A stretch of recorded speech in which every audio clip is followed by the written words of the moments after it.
Let's have a big virtual applause for Tom. And Tom, the stage is yours. Please unmute yourself. Thank you, Peter. Thank you, everyone, for inviting me today. It's an honor to be able to speak to you on this topic, which is of utmost importance to me, and I think you'll find is of utmost importance to everyone here as well. This is a picture of my dad. I took this picture on his 80th birthday. He's no longer with us, really. He's got advanced Alzheimer's, so he doesn't know anything that's going on these days. But during my childhood, he was a professor of agriculture in our local university, in University College Cork. And every weekend he would bring me to farms to see how things were done. And it inculcated in me a deep love of wildlife, of nature, of sustainability. And in my teen years then, while I was in secondary school, I got a job in I got a summer job to earn some money in a local wildlife park. So I was working with cheetahs, I was working with scimitar horned oryx, I was working with monkeys, penguins. This was a park, it's called Photo Wildlife Park, which is dedicated to the breeding of endangered species.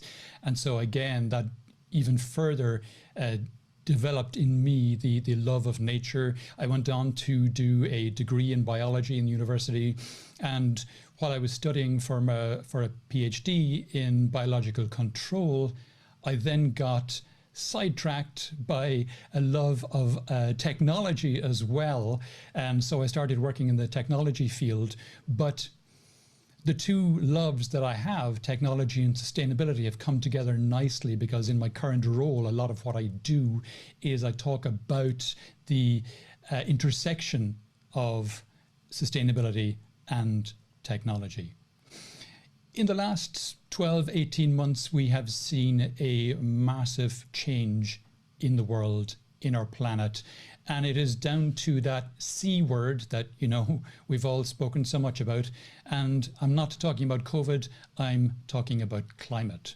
Why has the climate topic changed so much in the last 12 to 18 months? Well, it's because in that time, the three largest global economic blocs, China, Europe, and the US, have changed their aims and targets for sustainability, for climate in particular. China has pledged to become carbon neutral before 2060. That's later than most blocs. Most everyone else is aiming for 2050, but China started their industrialization later than everyone else as well. So they need time to catch up on their emissions. They haven't emitted as much as anyone else. But that's huge. It's just having them say that they're going to do that is huge. And more so, they have set an aim that by 2030, every region in China will source 40% of its energy from renewables. And that's enormous. That's a hugely ambitious goal. And to get there, it will require them to purchase and roll out massive amounts of renewable energy between here and 2030, which is only 8.5 years away. That requirement to purchase and roll out that much renewable energy will have a massive impact on the global price of renewables, because through economies of scale, it will drive those renewable prices further and further down. Europe, just a few days ago, adopted the European climate law, which again mandates that Europe, this has been written into law, so it's legally binding, that Europe will become net zero by 2050, and furthermore, that Europe will reduce its emissions 55% by 2030. So again, a huge requirement to reduce emissions 55% in the next 8.5 years. That's massively ambitious. And not alone is it massively ambitious, it's legally binding on all 27 EU states. And the US has announced a target to reduce its emissions 52% by 2030. Not legally binding, but it is a target. With any luck, it will become legally binding, and with any luck, they'll hit it. But again, hugely ambitious. And this is the three largest global economic blocs doing this. And of course, many of you today are in Germany. This is being hosted out of Munich. Germany recently as well said that they're going to be net zero, not by 2050, but by 2045. So again, hugely, hugely ambitious. And it's not just the regulatory environment that has changed. The global investment environment has changed as well. Just a few days ago, JP Morgan have announced that they're buying an ESG investing platform to allow them, and it's not just JP Morgan, all of the other investment organizations are talking about ESG and the advancing importance of ESG, where ESG stands for environment, social and governance. So this is really, really, really coming to the fore in the investment and financial community, banks, insurance companies, investment banks. If we think about as well, corporations, their employees, we're seeing employee activists, we're seeing shareholder activists, we're seeing customers as well requiring it. So this is not going away. And what we're talking about is the global economy is about to become the climate economy. What do I mean by that? It means that every single business decision from here on out will be weighed not just on its financial implications, but also de facto on its climate implications, because global businesses produce a lot of the emissions, and we are going to see regulations rolled out in every country requiring these countries to reduce their emissions. We'll also see the investment community, the banking and insurance companies, etc., also piling pressure on organizations to reduce their emissions. If we look into some of the industries, the energy industry is changing enormously. Sheikh Yamani, who was the OPEC oil minister in the 80s, very famously said that the Stone Age didn't end for a lack of stone, and the oil age similarly will end long before we run out of oil. And this is proven to be prescient because the oil age has ended. We hit peak oil a few years ago and we're not going back. And it's down not to reasons of sustainability, it's down to reasons of economics, which is even better because that means it's financially sustainable, which means it's not going back. If we look at things like the cost of solar, they've dropped by a factor of 5 since 2010. And now if we look at, again, 3 big blocks, China, India and Germany, it is now cheaper in China, in India and in Germany to roll out new solar or wind than it is to run existing fossil fuel plants. This is enormous. This is a massive step change in the history of our energy industry. It is cheaper to roll out net new wind or solar plants than it is to run existing coal or gas plants. And of course, the economics behind that means that the end of gas and the end of coal are nigh. And we see it here in the first 3 months of this year in the new power that has been built out in the USA. You can see wind accounts for 2,921 megawatts, solar accounts for 1,690 megawatts, and natural gas accounts for 9, and water 5, and the rest is 0. So, the world is shifting and it's down to the economics, which is fantastic. And it's not just the sources of generation, it's also the sources of storage of that energy. Lithium ion batteries have dropped in price 87% between 2010 and 2019, and they keep falling 7 to 8% year on year on year. And not just do the prices fall, but the energy density of those batteries is going up all the time as well. It has tripled since 2010. So the batteries are getting cheaper and they can store more power. And now companies like NextEra, who are the largest energy company in the largest retail energy company in the US, the CEO said recently that it is now cheaper to roll out a combination of renewables plus battery storage than it is to do coal, gas or nuclear. So that combination is going to become increasingly common, renewables plus battery storage. And the fossil fuel companies are seeing that. Look at these are the 5 of the 8 major fossil fuel companies globally, and these are their renewable power purchases between now, commitments between now and 2030. You can see that for BP, they're rolling out 50 gigawatts between now and 2030, and the others are up to 120 for some of them. There are 3 of the 8 majors missing off this chart, and that's because they're a little backwards in their commitments, and those 3 are on this page. There was a Wednesday last May, so it was the 26th of May, termed now Black Wednesday, where these 3 companies, Chevron, Exxon, and a Dutch fossil fuel company whose name I can't mention because I've been told I'm not allowed to mention their name. So you can guess who they might be. But these three companies had major rulings against them on this Wednesday. Chevron had in a shareholder meeting, they lost a shareholder battle and they have been required to reduce their fossil fuel footprint by 2030. Exxon, in a shareholder battle again, lost a vote in their AGM, and they have three new activist directors voted onto their board, which is going to massively change how they make their decisions. And then this Dutch fossil fuel company, whose name I can't mention, lost a big court case on the same day, and they have been required to now cut their emissions 45% by 2030. Of course, the first thing they said they're going to do is they said they're going to appeal the decision, so we'll see how that works out. Transportation. The transportation industry is being massively impacted by this as well. I moved here to Spain. I live in the south of Spain, just outside Seville. I moved here in 2008, and when I did, my filter for buying a car at the time was the emissions from the vehicle. So the one with the lowest emissions at the time was the Prius at 117 grams CO2 per kilometre. So that's what I bought. This is the Prius I bought in 2008. I held on to it for 10 years, and then in 2018, I bought a Nissan Leaf, fully electric vehicle. You can see at 51% charge, it has a range of 130 kilometers. So at 100% charge, it has a range of about 250 kilometers. So not great, but it was one of the best available in Spain at the time. The Model 3 hadn't made it to Europe yet. And then this year, I swapped that out for a new Volkswagen ID4. And you can see that the ID4 at 90% state of charge has a range of over 540 kilometers.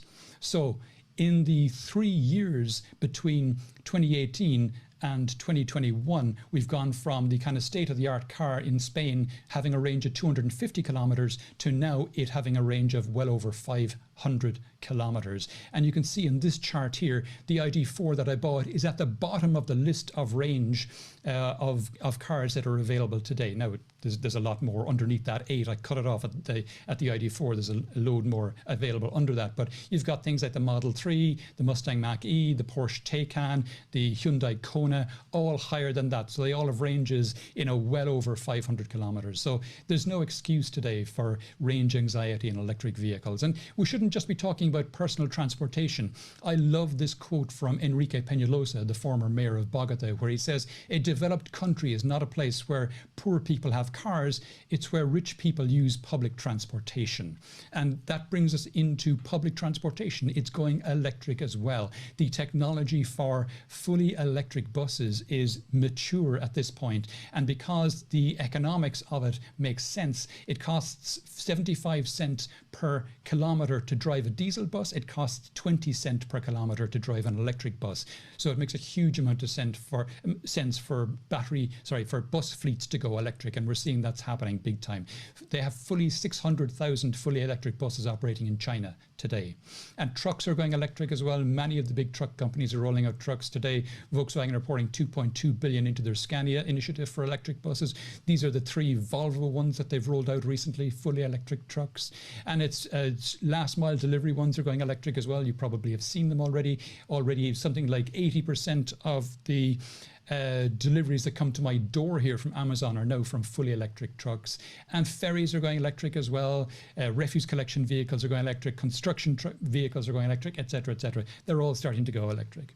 And if we look into the food production, I'm rushing through this because I've got a lot of slides and I don't have a lot of time. Food production is changing enormously as well, because this is what a lot of food production looks like today, and it's massively wasteful. It's wasteful of land, and it's wasteful of water, and it's wasteful of a lot of other inputs. You can see the water here. Most of that is going to evaporate off and never make it into the roots of the plant.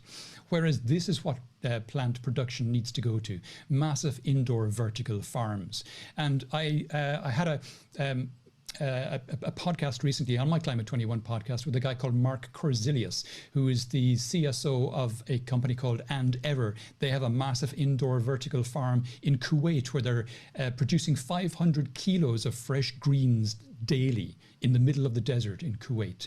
And they're building a second one that they're opening shortly in Singapore, which will be producing 1.5 tons of fresh greens daily. So this is entirely possible. And then we get into things like plant-based meat, where you're producing things like burgers from meat. And again, I had Rebecca Moses on the Climate 21 podcast from Impossible Foods. She's their Chief Impact Officer, and she talked about Impossible Foods. Fantastic story what they're doing there. And it's not just meat or beef substitute meat, it's also things like fish. They're now starting to produce fish type meat from plants. So the world is changing enormously in this way. And then we have things like producing chicken meat in bioreactors by taking little samples of flesh from live chickens, just like a little biopsy without harming them, taking those cells from that biopsy, putting it into a bioreactor and producing lots of chicken meat in the bioreactor. So non-destructively, without harming chickens, producing chicken meat. And something that's not talked about as much, we do hear from time to time people talking about producing food from insects. And you can, when you say that, you can see people squirm at the prospect of eating insects. But what's talked about less is the possibility of using insects, using meal made from insects to feed livestock, because we use massive amounts of land today. We deforest thousands and thousands of hectares of land today to grow things like soya to feed to cattle, so that we can then slaughter the cattle to eat their meat. If instead of deforesting the land, if we fed those cattle insects instead, we could return that land back to forestation. And there's a huge amount of investment going into this space today, into the plant-based food companies. And we've got to do this. We've got to do this. We've got to give back the land that agriculture has stolen from biodiversity. We've got to do it for things like ecotourism. We've got to do it for things like biodiversity increase, because we have robbed and decimated biodiversity over the last number of decades. And we've got to do it for things like carbon sequestration. We've got to reforest the planet so that the trees we plant can suck carbon back out of the atmosphere again. If we look at other sectors that are involved as well, we can see things like concrete. Concrete production today causes massive amounts of CO2 to be produced. What if, instead of that, we could take that CO2 and use it as an input into the concrete production? And that is being done. Again, I did a Climate 21 podcast on this as well. And steel. Germany has now spending $6 billion to clean up steel production, and ArcelorMittal have now 2 plants in Germany switching over to using green hydrogen to make steel. Volvo has got a deal with SSAB to use fossil-free steel for the production of its cars, and aviation is starting to use sustainable aviation fuel. Sustainable aviation fuel is fuel that's made from waste, not from biofuel, because biofuel is often taking land that could be used for production of food, but rather from waste products. And Airbus are talking about their zero emission blended wing aircraft which flies on hydrogen. What kind of actions can you in your organizations or should businesses be taking today? Well, first of all, you should convert everything to electric, be it transport, heating, aircon, etc. Convert everything to electric. Don't be using gas, don't be using oil, don't be using coal. Convert everything to electric, and then switch to a 100% renewable energy provider straight away. That will massively reduce your carbon footprint. Require emissions reporting on all of your RFPs. Make your suppliers tell you what the carbon emissions of anything you're purchasing from them are. That's not easy. I know many of your suppliers won't know how to do it, but work with them to help them do that. Tie executive remuneration to emissions KPIs. That's a hugely important one that a lot of people don't think about. Hugely, hugely powerful one. Tie executive remuneration to emissions KPIs. And lastly, measure and report your emissions. Last thoughts. The 2020s are said to be the decade of action. Well, if that's the case, because the 2020s, that 55% that we're getting here in Europe, will be the low-hanging fruit, that means that the 2030s are going to have to be the decade of even more action. And because the 2030s will get the rest of the low-hanging fruit, that means the 2040s are going to be the decade of, holy crap, that's a lot of action. We have to work hard for the next 30 years. So this is not a fad. This is not going away anytime soon. All the regulations, all the investment community, all the banking, all the finance, all the stakeholders are only going to get more and more concerned about this. Now is the time to start taking action on it. Now you can be a climate hero. Thank you.